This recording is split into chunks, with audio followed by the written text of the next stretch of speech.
여러분 안녕하세요. TV 기독일보 늘 새롭게 진행을 맡은 곽윤영, 박성호입니다. 네, 여러분 오늘은 정말 아름다운 이름으로 그 선교 활동을 하시는 실크 웨이브 미션, 실크 웨이브 미션의 코리아 대표로 계시는 이재진 목사님을 모셨습니다. 예, 목사님 어서 오십시오. 어서 오세요. 반갑습니다. 안녕하세요. 한국에서 오신 지 이제 며칠 되셨죠? 이제 10일 됐습니다. 실크웨이브 미션 이사회 네, 맞습니다. 참석자 참석자 오셨는데 맞습니다. 많이 피곤하시겠어요. 네, 실크 웨이브 굉장히 이쁜 이름인데요. 어떤 곳인가요?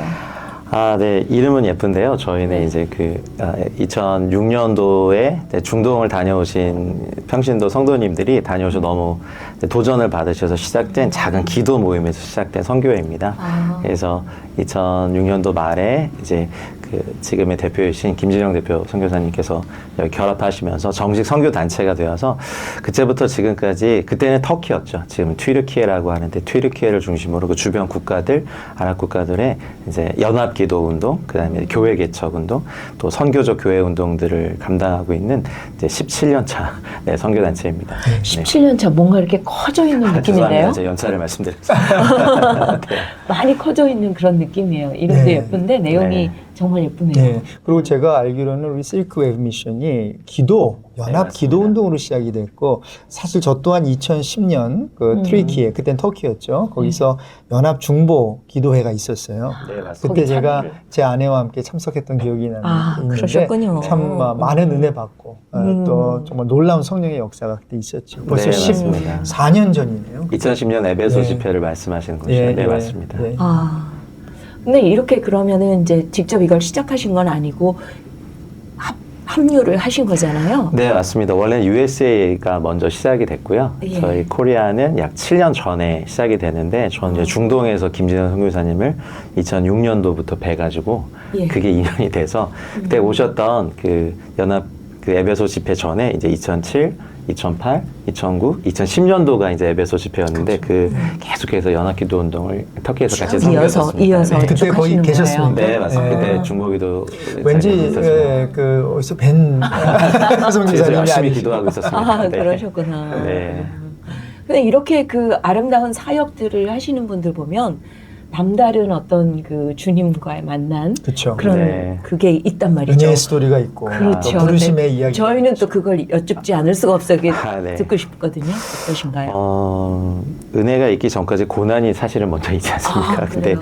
제가 이제 모태신앙은 아닌데, 저희 아버님이 이제 종갓집에 장손으로 계시다가 좀 일찍 병을 얻으셨어요. 그래서 투병 생활을 하시는 병상에서 먼저 주님을 만나시고, 이제 저희 가족들을 전도하셨죠. 근데 사실은 병원에서는 더 이상 손 쓸 게 없으니까 집에 가서 마지막을 준비하시라라고 해서 집에 왔는데, 아버님께서 어머님한테 그러셨대요. 이제 교회에 가고 싶다고. 근데 이제 불교 신자셨는데, 근데 이제 그때 어머니 벌쩍 뛰셨죠. 지금 신을 바꾸면 나을 병도 안 난다. 바꾸면 안 된다. 그러셨죠. 그래서 열심히 절에 가서만 불공을 드리던 어머니가 해서 아버님 부탁을 하셨는데, 알고 보니 병상에서 어떤 조용기 목사님 설교 탭을 누가 고모님들이 가져다 주셔서 그거를 몰래 듣다가 예수님 만나셨어요. 근데 이제 병이 너무 이제 심해지셔서 본인은 갈 수 없으면 이제 죽은 자 소원 죽을 사람 소원 한번 들어줘라 해가지고 가게 된 게 제가 이제 초등학교 1학년 때였고, 처음 교회를 처음 교회를 동네에 있는 교회에서. 동네에 있는 교회. 네, 그래서 아버님은 이제 그 다음에 돌아가셨지만, 그래서 좀 어려움이, 저희 가정은 이제 좀 가난하고 좀 힘든 시기가 있었는데, 청소년 시기에 방황을 참 많이 했습니다. 교회는 이제 재밌으니까 계속 다녔고, 그 당시 제가 어렸을 때 교회에 재밌는 게 많았잖아요. 그렇죠. 여름성의학교, 겨울성의학교, 부활절, 성탄절. 그냥 교회가 좋았어요. 거기가 다 친구들도 있어. 그러다가 사춘기가 되면서, 하나님이 왜 아버지를 먼저 이렇게 데려가셨을까? 그런 방황부터 나는 누군가, 왜 사는가 하다가, 방황을 좀 진하게 하다가, 이제 좀 부끄러운 얘기인데, 이제 왜 저희 때 연합고사가 있었는데요. 그 2개월에 비는 시간이 고등학교 갈 때까지 있잖아요. 네. 그때 좀 술을 많이 마셨던 것 같아요. 몰래. 그런데 술에 취해도 저희 집에 가는 길에 교회 기도실이 지하에 있었는데, 그냥 지하에 가서 저 구석에서 하나님 살아 계시냐고, 정말 계시냐고. 한잔 하신 후에. 아니, 한잔 해봐. 주님과 주님을. 네. 주님을 네, 동시에 두 좋아하시는 주님을 섬길 수 없는데 제가 그랬습니다. 그때 너무 괴롭고, 그래서 사실은 저를 아껴주시고 사랑해주시는 권사님들한테 혼나기도 하고, 이놈 자식이 어디 술 먹고, 근데 그때 권사님들이 저희들 이렇게 안고, 저를 안고 기도해 주셨던 게 기억이 나요. 방황했던 것도 다 봤고, 그래서 제가 이제 고등학교 입학하기 전날, 이제 이사야 43장 1절의 말씀으로 주님이 저를, 내가 너를 지명하여 불러내니 넌 내 것이란 말씀을 새벽 기도 갔다 오신 어머니의 저를 막 이렇게 흔들어 깨우시고, 너를 위해 기도하다가 응답을 받았다. 그래서 그 말씀 주셨는데 왠지 모를 눈물이 그때 터지고 제가 6시간을 울었던 기억이 나요. 그러면서 주님은 저의 구주이십니다라는 고백이 나왔고, 그러면서 고등학교를 딱 들어가게 됐죠. 갔는데 그 당시 저희가 막 60 몇 명씩 막 그 한 반에 있었던 시기여서 담임 선생님이 저를 이렇게 부르시더니만 성적이 너무 안 좋으니까 방황하느라 공부를 못했거든요. 그래서 너 그냥 다른 길로 가라 막 했는데 오기도 생기고, 주님을 위해서 열심히 해야겠다 해가지고 이제 좀 성공을 해서 주님의 영광을 드러내야지 하면서 열심히 공부하면서, 그때 좀 주님이 너무 좋아서 이제 고등학교 때 음악 선생님의 허락을 받고 이제 음악실 키를 받아서 아침마다 큐티 모임, 기도 모임을 한 40분 정도 진행, 매일매일 3년 동안. 그 음악실에서. 네. 그래서 처음에는 막 욕도 먹고 막 그랬지만, 거기서 제가 뭐 성경 체험도 강하게 하면서 제가 학교 기도 모임에서 방언을 받았거든요. 예. 그러기 쉽지 않아요. 그래서 그렇지 않아요? 공격도 많이 받고요. 저희 고등부 목사님 또 혼나기도 하고, 이제 그러면서 주님 그때 이제 큐티도 배우고 말씀 암송도 배우고, 그러면서 고3 때 그 당시 이제 91년도에 제가 이제 92학번인데요. 잠실 주경기장에서 이제 대형 집회가 일주일 동안 모 단체 등에 있었어요. 근데 사실은 고3 때는 집회를 조심해서 갔어야 되는데 제가 가가지고 거기서 이제 좀 선교사의 콜링을 받고, 제가 그 잠실 주경기장 3층에 앉아 있었다가 그 1층까지 막 뛰어내려와서 주님 저희가 선교사가 되겠습니다. 그게 이제 고3 여름방학 때 사건이었습니다. 그래서 그 당시에는 이제 그때 소련이었는데 소련과 이제 수교를 맺으면서 제가 그때 주님 제가 소련 선교사가 되겠습니다라고 이제 서원을 했기 때문에 이제 학과도 이제 그런 학과를 갔고 이제 선교사가 돼야지라고 준비하면서 갔는데, 그 당시까지만 해도 아직 학생 운동이 열심히 있었던 때라서 제가 이제 운동권 선배들을 그때는 만났어요.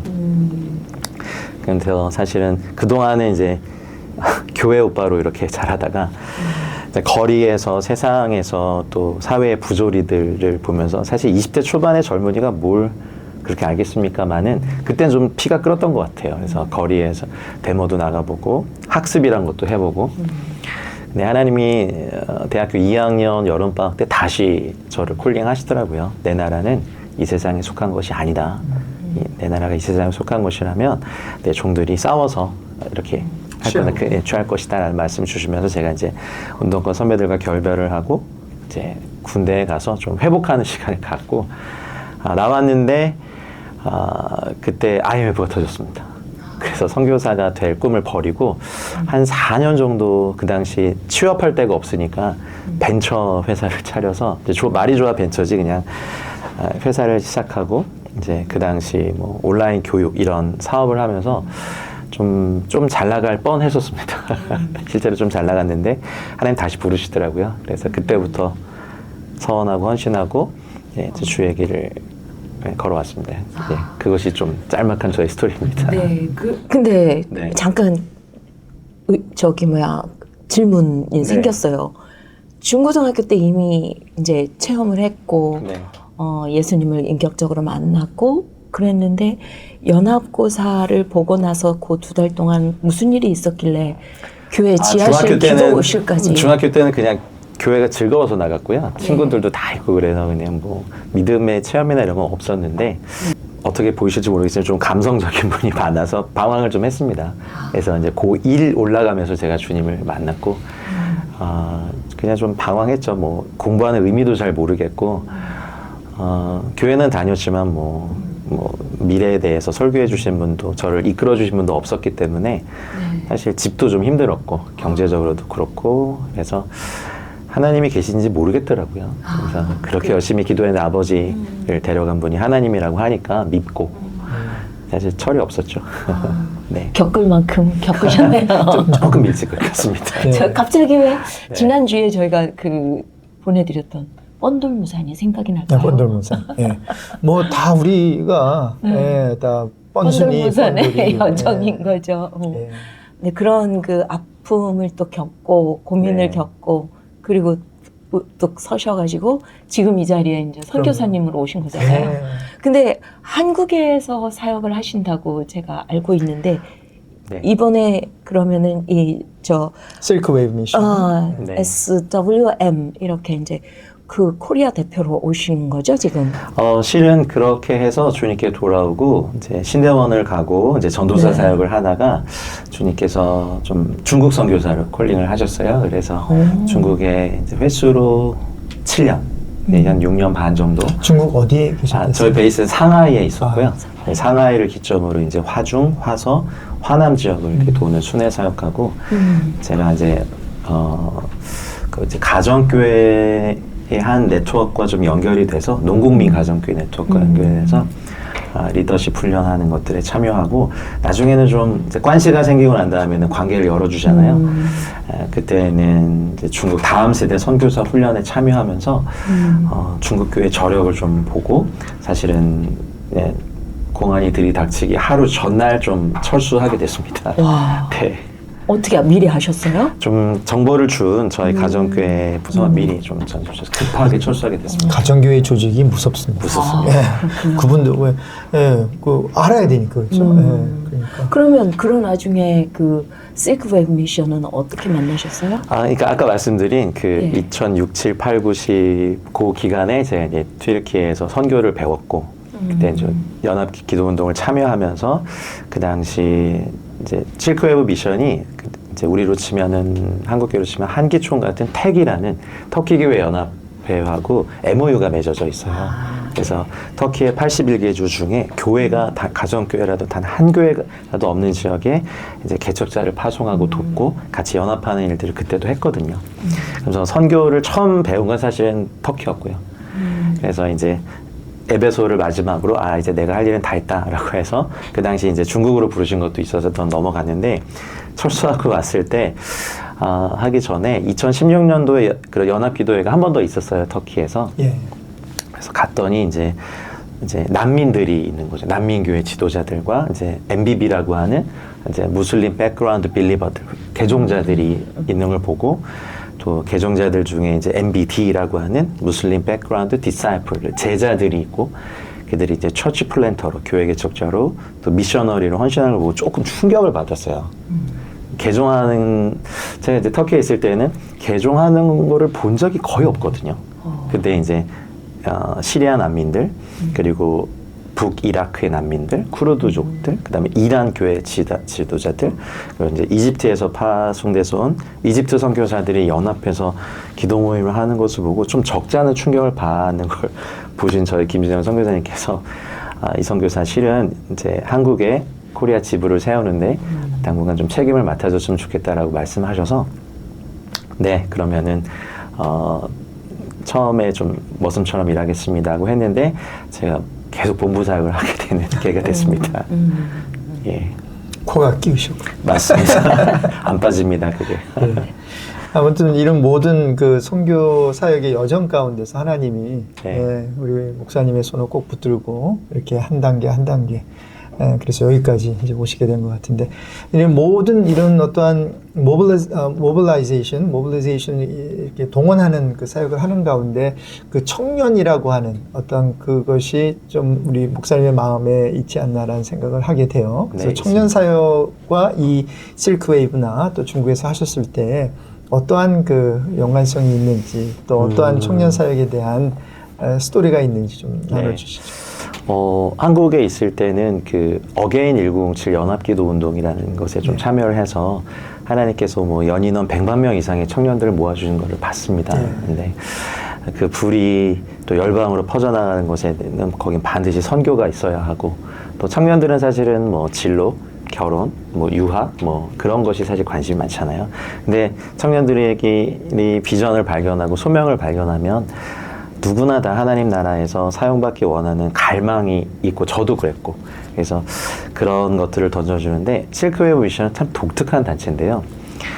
처음에 갔는데 우리 단체는 선교사를 파송하지 않습니다 그러시는 거예요. 그래서 제 패러다임으로는 선교단체가 왜 선교사를 파송하지 않습니까? 그럼 뭘 합니까? 했더니 현지 사역자들을 돕고 네트워킹하고 일을 합니다. 근데 그게 처음에 이해가 잘 안 됐어요. 아니 선교단체가 선교사를 파송 안 하면 뭘 하시는 거야? 라고 했을 때 하나님이 저의 패러다임을 깨신 게 뭐냐면 이제 저희가 뭐 사역하는 이제 저희가 지금 80유닛의 현지 다국적 젊은이들로 구성된 사역자 그룹이 있거든요. 그럼 사실은 코리안이나 또 디아스포라 코리안이 아니라 사실은 현지 젊은이들이 이미 미셔너리로 돼서 저희는 이들 대상으로 최소한의 사역비와 생활비를 이제 교회들과 연결해서 지원하는 사역을 하다 보니 이게 처음에는 굉장히 많은 그 어려움이 있었어요. 그리고 저희 패러다임으로는 이분들이 정말 사역자일까? 이제 막 회심하고 온 사람들이 근데 저희는 확실히 하나님이 하시는 일을 다 이해하지 못하고 순종하고 가는 길에 이제 아프간 청년들이 회심하고 돌아와서 사역자가 되는 것, 또 이란의 지하교회 젊은이들이 또 사역자가 돼서 교회 개척에 참여하는 것, 시리아 난민들 출신 중에서 주님을 만나고 정말 강렬히 만나거든요. 무슬림에서 돌아오려 하면 사역자가 돼서 복음 증거자로 사는 것. 그래서 난민 신분이기 때문에 이동의 제약도 있는데 뭐 좋지도 않은 핸드폰으로 매일 아랍어로 적나라한 복음을 유튜브 실시간 복음 방송을 하더라고요.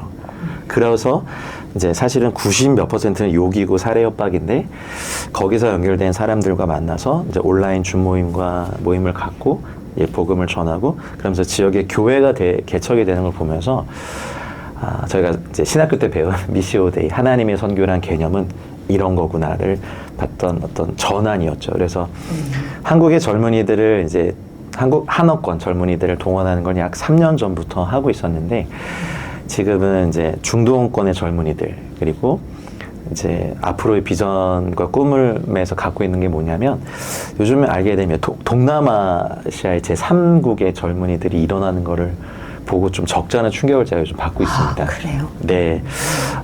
사우디아라비아에 저희도 이제 그런 게 있는데 필리핀 보모들이 사우디아라비아 왕가와 귀족 가문에 보모로 많이 가지 않습니까? 그래서 사우디아라비아 공항에 필리핀 여성들은 그냥 통과되는 거예요. 프리패스로. 그래서 이것을 캐치한 필리핀의 교회들이 선교사의 정체성을 가진 필리핀 자매들을 그렇게 침투시키는 사역을 하면서 저는 완전 충격이었고요. 그리고 이번에 이제 하마스와 이스라엘 전쟁 있을 때 많은 외국인 노동자를 철수하는 특별히 태국의 노동자들은 철수시키지 않았어요. 그 이유가 뭐냐면 굉장히 많은 이제 노동의 일을 하고 있는데 이들까지 되면 이스라엘 전체가 마비가 되는 거예요. 그래서 그곳에 아직 소수지만 굉장히 뜨거운 태국의 교회들 가운데 태국의 젊은이들을 미셔너리를 콜링해서 이스라엘로 들어보낸 일을 하는 것들. 그리고 레바논과 요르단의 젊은이들을 일으켜서 이제 자기네 나라에서는 아랍권은 사역을 잘 못하지만 다른 나라에 가서는 정말 전도자로 하거든요. 그래서 한어권의 젊은이들 또 디아스포라의 교포들도 너무 중요한 선교 자원이지만 저는 이제 바라기로는 이제 중국의 다음 세대 젊은 선교사들을 봐왔지 않습니까? 그래서 그들과 그리고 어쩌면 저희가 미처 캐치하지 못했던 제3국의 젊은이들이 선교사도로 일어나서 나오는 것들이 이제 연결고리가 되고자 하는 갈망으로 좀 이번에 좀 새롭게 선교 전략을 좀 짰습니다. 근데 듣다 보니까요 걱정이 생겼어요. 이 내용 나가도 되나요? 이슬람권. 괜찮아요. 네.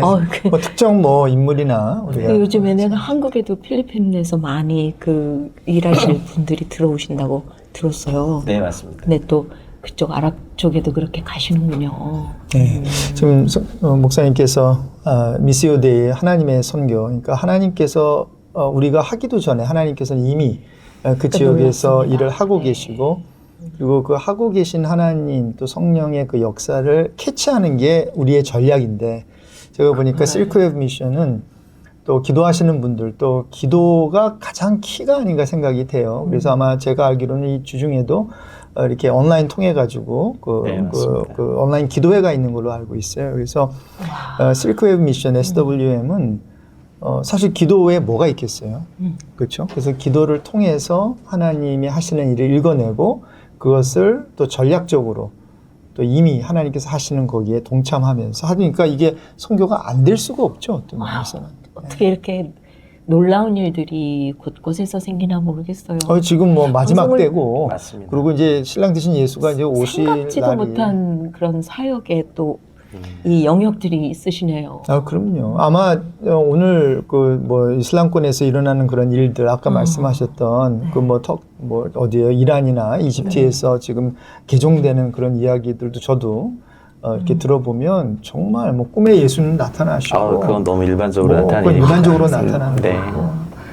그래서 저도 좀 보수적인 데서 신학을 했기 때문에 처음에 그걸 안 믿었어요. 근데 하나님 앞에 정말 회개가 터지더라고요. 네. 뭐 이제 꿈과 환상과 계시로도 말씀하시고 그렇게 돌아온 분들을 이제 저희들 같은 말씀으로 양육하는 책임이 있는데 그걸 안 믿으니까 사실은 굉장히 찔림을 받고 하나님 앞에 저희가 선교를 다 안다는 교만함을 내려놓고 그냥 부복하고 엎드려서 그냥 순종하고 가는 길입니다. 사실 우리가 무슬림을 형제자매들을 우리가 정말 그리스도의 사랑으로 어프로치하는 그 마음보다 하나님의 마음이 더 크실 것 같아요. 그러시겠죠. 그렇죠? 그래서 우리가 그 형제자매들을 구원하고자 하는 그 마음보다 훨씬 하나님 크신 그 마음을 가지고 또 이렇게 다가가니 실크웨이브 미션에서 이렇게 파송은 안 하지만 그 현지 그 인들 또 네. 훈련시키고 또 네, 거기서 맞습니다. 파송하고 하는 이게 굉장히 전략적이고 네. 돈도 많이 세이브할 거 아니에요.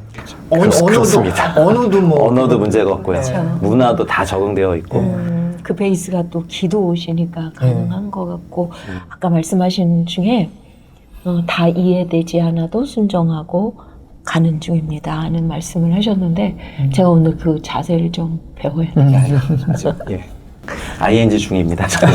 네. 그게 중요한 것 같아요. 예. 다 이해되지 않아도. 예. 아까 우리가 인터뷰 준비하면서 잠깐 들은 얘기인데 또 교회도 이렇게 또 뭐 이렇게 담임 개척하셨어요. 개척하시고 개척이 됐다고 말씀을 드려야 되는 건 이제 제가 중국에 철수하고 네. 제가 중국에 있을 때는 사실 탈북민 사역을 하지는 않았거든요. 워낙 위험하고. 근데 이제 한국에 오니까 이제 북한 출신 분들을 많이 붙여주시게 된 우연한 기회가 있었어요. 만남을 가졌고 그분들과 이제 매주 기도를 같이 하다가 북한 출신 이제 분들이 이제 신학을 하시고 정식 이제 목회를 이제 목사 안수를 받으시고 하신 사역자분들이 꽤 되세요. 그래서 한국에 이건 뭐 알려진 단체니까 이제 북한 기독교 총연합회라고 이제 탈북민들이 이제 자발적으로 세우신 뭐랄까요 이렇게 단체가 있으십니다. 그래서 거기에 소속된 단체가 전국에 한국 내에 한 70개 정도 교회가 있어요. 그러니까 북한 출신의 목회자분들이 서시고 네, 그래서 굉장히 뜨겁게 사역을 잘 하시게 돼서 저는 이제 현장 선교사로서의 부르심이 있기 때문에 그러면 중국에서 왔으니 저 그 짐도 한 2년간 안 풀었거든요. 이거 그대로 가지고 터키로 가면 되겠다 했는데 이제 한국 본부에 사역을 맡기셨기 때문에 이것도 사실 순종입니다. 저 엑셀도 잘 못하는데 이거 막 하고 있고요. 근데 본부의 사역이 얼마나 중요한지 배웠고 여기서 또 한국의 자원들을 동원해서 또 그 땅을 연결시키는데 탈북민과 이슬람은 무슨 관계일까? 북한과 이슬람. 근데 어느 날 제가 너무 연결이 안 돼서 하나님 좀 저같이 약한 사람이 한 군데만 포커스하면 안 되겠습니까? 했을 때 주님이 저에게 주신 그냥 세미한 감동은 재진아 그 오픈도어 선교에서 매년 이렇게 기독교 박해국가 지수를 내는 그런 게 있잖아요. 아직도 북한이 뭐 네, 뭐 탈레반 탑이죠. 사건 때 잠깐 아프간이 바뀌었지만 부동의 1위가 누구니? 노스 코리아, 그치? 그리고 2위부터 40위까지 나라 중에 30개 이상이 이슬람 국가거든요. 그냥 뭐 다들 그래서 주님 사랑하시겠지만 내가 사랑하는 주님을 가장 박대하는 저 나라를 저희 한국 사람들이 통일을 하고 북한을 뚫어내면 이슬람 선교할 수 있다는 강한 믿음을 주시더라고요. 그래서 저는 한국에서 그래서 그렇게 기도하기 시작하니까 알게 되는 많은 탈북민 분들의 삶, 또 그분들의 어려움. 그래서 보통 북한 사역 그러면 이제 실제로 북한에 들어가서는 사역이 있고 이제 탈출 사역 같은 게 있고 이제 들어온 분들의 정착을 돕는 3가지 분야 이제 사역이 있는데 조금씩 열리게 되면서 북한 분들과 공동체를 이루고 이제 북한 목사님의 설교를 제가 지금 7년째 듣고 있거든요. 네, 은혜도 되고 이제 곧 저는 통일의 문이 열린다고 굳게 믿고 있는데 저희 우리 목사님 같은 분 2,500만 명이 있다면 북한에 우리는 어떻게 저분들을 섬길 수 있을까 하는데 아찔한 거예요. 18호 무슬림보다 더 아찔한 거예요. 그래서 이건 연결돼 있구나. 우리 한민족의 사명이 세상에서 가장 주님을 박해하는 북한을 뚫어낼 수 있다면 이슬람 선교는 마치 그 여호수아의 갈렙의 고백처럼 그들은 우리의 밥입니다. 뭐 터키어 말로 하면 우리의 케밥입니다. 하는 것처럼. 그래서 제가 믿음을 가지고 어울릴 것 같지 않은 두 영역에 섬김을 하고 있는데 이건 분명히 연결되어 있고 탈북민 한 명과 좀 이렇게 현지에 동행한 적이 있는데 난민들 대상으로 가차없이 그냥 뭐 복음을 전하더라고요. 힘들다고 말하지 말라고. 나 탈북민이고 중국에서 어떤 일 당했고 뭐 인신매매 몇 번 당하고 아무것도 안. 근데 지금 예수님 믿고 여기 와서 한다고 저희는 막 두려워하고 있는데 담대하게 전해서 근데 그게 뚫어내더라고요. 난민들은 저희들 보면서 뭐 니들은 또 가서 따뜻한 물로 샤워할 거고 좋은 음식 먹을 거고 편안한 집에 갈 거잖아. 우리한테 뭐라 하지 마. 그런데 탈북민들이 제가 가서 얘기를 하니까 이게 오픈 마인드가 되는 걸 보면서 사명이 있구나. 이 탈북민 그 목회자, 그 설교자들의 설교는 정말 독특한 그들만의 어떤 설교, 어떤 신학이 있을 것 같다라는 좀 그 마음이 들고 그분들 그런 고난과 환난 속에서 이겨낸 그 신앙을 가지고 말씀 전하거나 또 선교하는 거는 우리 남한 사람으로서 선교지에 가서 또 이슬람권 선교하고는 완전히 다른 그러한 레벨일 것 같아요. 체험에서 나오는 파워가 또 있으니까요. 그리고 서로가 이해할 거 아니에요. 그렇게 그러니까 어떤 박해 가운데 있었던 상황 속에서 이겨내는 신앙. 지금 목사님 말씀 들어보니까 정말 그 북한 선교와 이슬람권 선교의 어떤 통하는 그 디나미네이터가 있네요. 네, 맞습니다. 섬겨보니까 아직 조금씩 배워보고 있습니다. 다는 아직 모르겠는데요. 한 걸음 한 걸음 가보고 있습니다. 시간이 이제 거의 다 돼갔는데 우리가 또 우리 미주 기독일보 또 우리 캘리포니아에 있는 이제 오피스거든요. 여기가 또 우리 스튜디오고 물론 남가주 교회 외에도 그 방송을 시청하는 분들 뭐 전 세계에 있겠지만 우리 한인 디아스포라 그 교회들이 이 실크웨이브 미션 여기 어떻게 또 동참할 수 있고 또 어떻게 우리가 기도할 수 있고 이런 면 마지막으로 좀 나눠주시면 어떨까요?